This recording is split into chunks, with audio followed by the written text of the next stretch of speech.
The sound of metal scraping against concrete echoed through the empty hallway. In cell 13, a man named Raymond Razor Carter stood frozen, staring at the message written on his wall in what looked like dried blood. "You are next." His breath turned to fog in the cold air. He didn't scream. He didn't move. He just stared. How did someone get inside his cell? No one was supposed to be able to. At Pelican Bay State Prison's Supermax unit, everyone lived alone. No visits. No windows. No voices. No way in or out. Razor backed away, heart pounding. The lights flickered. For years, he'd been alone, but right then he knew something else was in there with him. Then the cold sound of metal clicking. Someone or something had locked Razor in from the outside. How did it come to this? Months earlier, Pelican Bay was just another name in the news. People knew it was bad, but no one really understood how bad, except the men inside. Pelican Bay's SHU, Security Housing Unit, was the most extreme isolation unit in the country. Every prisoner stayed inside a tiny gray box for 23 hours a day. There was no sunlight. The food slid through a slot in the metal door. The walls were cold, the air colder. The only sound was your own breathing. Some said it wasn't a prison, it was a world of ghosts. Razor wasn't always afraid. Before prison, he was a gang leader in Los Angeles. Tattoos covered his arms like stories written in ink. He was smart, tough, and dangerous. But here, none of that mattered. Pelican Bay didn't care who you were.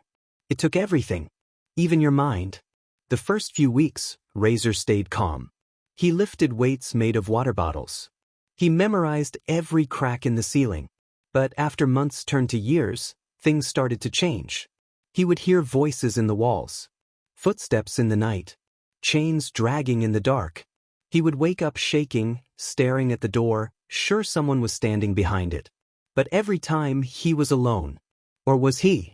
Then came the night of the silent riot. Around midnight, all the lights went out at once. The entire SHU was swallowed in darkness. No guards came. No announcements. For the first time in years, Razor heard whispers coming from the other cells. "They're coming," someone said. "It's happening," another voice cried. Razor pressed his ear to the door, heart racing. But before he could make sense of it, the emergency lights blinked back on, and everything went quiet again. The guards never explained what happened. But something changed after that night. The men spoke less. Some banged on their doors, shouting that the prison was haunted. Others stopped talking completely. Razor began to feel like the walls were closing in every day. He started scratching marks into his cell just so he could feel something different. One afternoon, he found something under his mattress. A small, folded paper. No one had been in his cell. No one ever came inside. But the paper was there.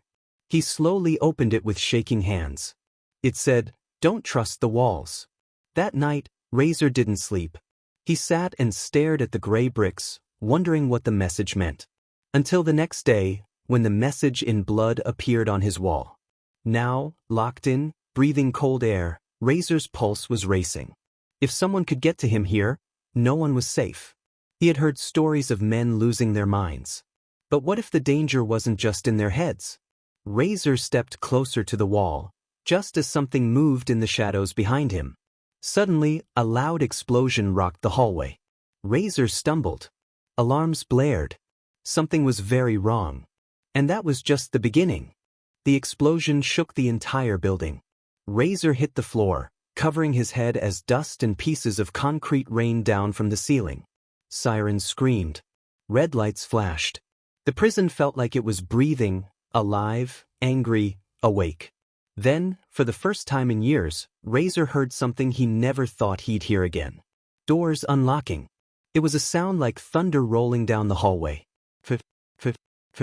Cell after cell. Razor's heart pounded as he sat up, staring at his own steel door. Click. His door swung open. Razor didn't move at first. He didn't trust it. No one got out of their cell, not without guards. No one walked the SHU hallways. But now, the whole wing was open. Razor slowly stood up and stepped into the hallway. It was silent. Too silent. He peered down the long corridor. Other prisoners stood by their open doors. Some were too shocked to walk out. Others looked wild-eyed, like wolves that had been waiting for this moment. And then Razor saw something that froze his blood, the shadow of a man standing at the far end of the hall. He was tall, skinny, wearing a dark prison uniform. His head was down. But Razor could feel it. The man was watching them. That's when the power went out. Total darkness. Razor's instincts took over. He bolted back inside his cell and grabbed the only thing he had for protection, a piece of metal he'd sharpened into a shank over months using just his teeth and time. Shouts rang out from all sides. The prisoners were yelling, some crying, some laughing. Razor could hear footsteps running, metal clanging, a scream. And then, out of the darkness, a voice whispered right behind him, "You saw the message, didn't you?"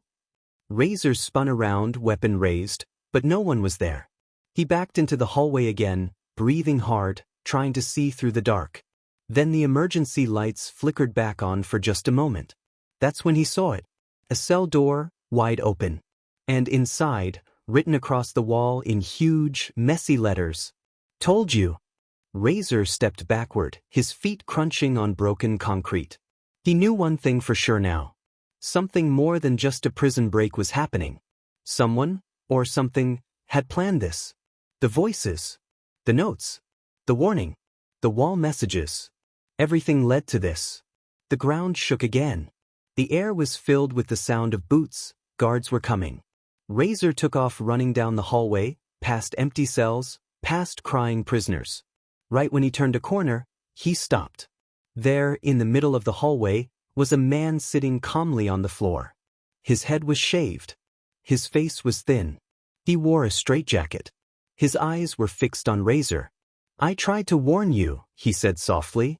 Razor felt cold sweat drip down his back. "Who are you?" he asked. The man smiled. "The walls talk, Razor. But now, so do we." Before Razor could move, the man stood up in one smooth motion, and suddenly, guards flooded the hallway with dogs and riot shields. Razor dropped his shank and threw his hands up. Men were yelling. Dogs were barking. One officer tackled Razor to the ground. The last thing he saw before blacking out was the man with the shaved head, smiling. Hours later, Razor woke up in a medical room, handcuffed to a bed. A guard sat beside him, reading a report. "What happened?" Razor croaked. "Electrical failure," the guard said. "Gas explosion. Nearly took out the east wing." He flipped a page. "But you're lucky. A lot of inmates didn't make it." Razor closed his eyes. But that wasn't the word he'd use. The guard stood up. "You'll be moved to another unit." "Where?" Razor asked. The guard paused.